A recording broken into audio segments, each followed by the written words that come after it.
every day, Brand. That's right. See you there. The sensational murder trial raising questions when it comes to home defense. How far is too far?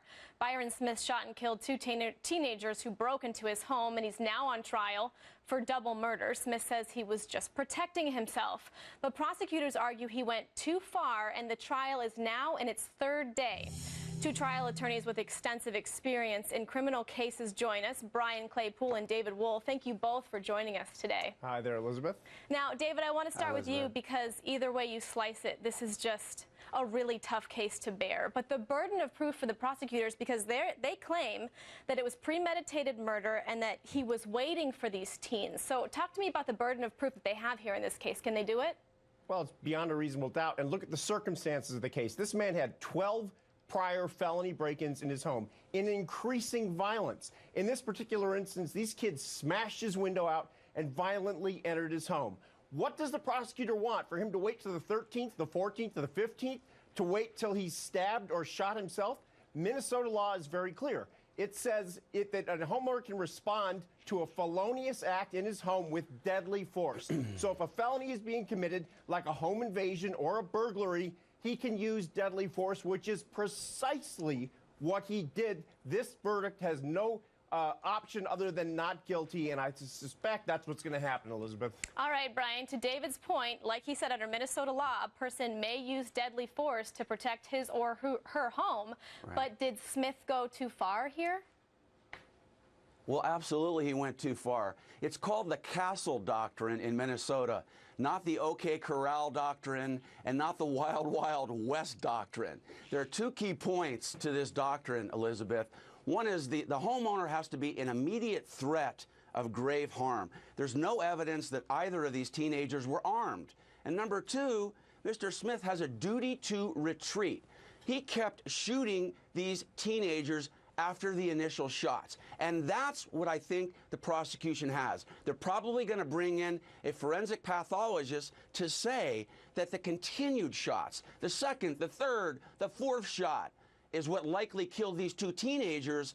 And at that point in time, he had a duty to retreat, and it does constitute first-degree premeditated murder. As a matter of fact, this young man, Nick Brady, had broken into his home 2 prior occasions. What is he supposed to do? Wait until the young man takes a handgun out of his back pocket and shoots him? Look, he has a right to defend his home under a felonious attack. No. Well, hold on, Brian, with deadly force. Now, granted, a Mini 14, which is the rifle he used, is a powerful gun, and one shot probably would have done the trick.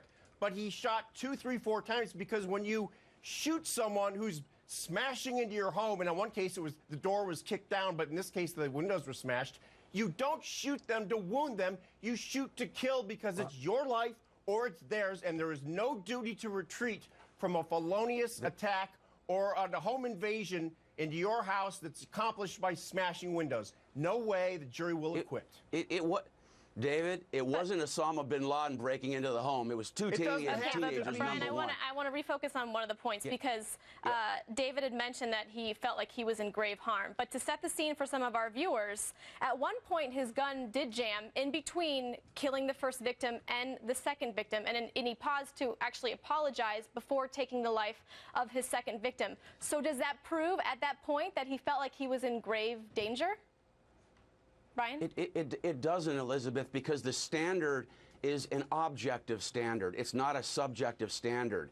And he even said he's sorry. He even said he's sorry after he killed the girl. And by the way, your viewers need to know, the girl that was killed made a comment to him before he killed her saying she was looking for Brady, the young boy. She was looking for him. She wasn't going to say, hey, I'm going to hurt you. There are no verbal threats, no physical confrontation. And Elizabeth, even police officers have a duty before they use deadly force to say, hey, stop or I'm going to shoot. I'm here. I'm going to shoot and kill you unless you David, stop. you get the last word. We're running out of time. You get the last word, David. Yeah, this isn't the same standard of proof.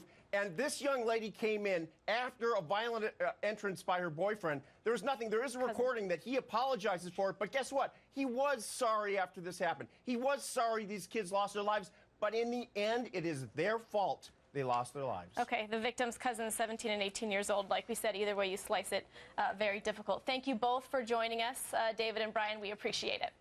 Thank you, Elizabeth. Thanks, Elizabeth. So drones are going to cover the skies someday. That's what they say. That's what they say. Could underwater drones be next? We will